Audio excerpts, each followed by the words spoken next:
the commander-in-chief in an Oval Office meeting referring to people from African countries and Haitians with the most vile and vulgar language.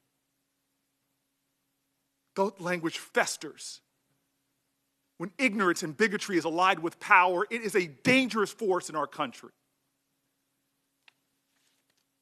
Your silence and your amnesia is complicity. Right now in our nation, we have a problem.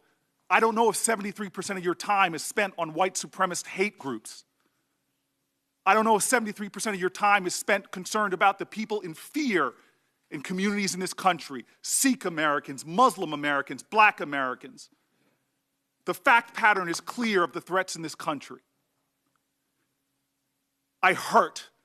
When Dick Durbin called me, I had tears of rage when I heard about this experience in that meeting. And for you not to feel that hurt and that pain and to dismiss some of the questions of my colleagues, saying I've already answered that line of questions when tens of millions of Americans are hurting right now because of what they're worried about what happened in the White House.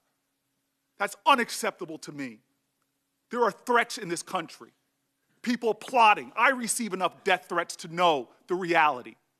Kamala receives enough death threats to know the reality. Maisie receives enough death threats to know the reality. And I've got a president of the United States whose office I respect, who talks about the countries of origins of my fellow citizens in the most despicable of manner. You don't remember.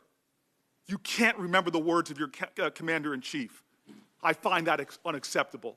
I do clearly, and I want to be clear on this, abhor violence in all of its forms.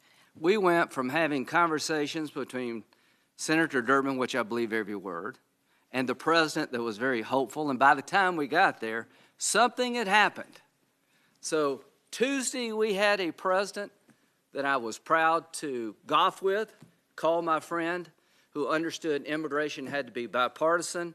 You had to have border security. It's essential you have border security with a wall, but he also understood the idea that we had to do it with compassion. Now, I don't know where that guy went. I want him back. This has turned into a S show, and we need to get back to being a great country where Democrats and Republicans have worked together to do something that we should have done years ago. To the 700,000 young people, some young, some older, we're not going to leave you behind. I don't know how this movie ends, but you're going to be taken care of.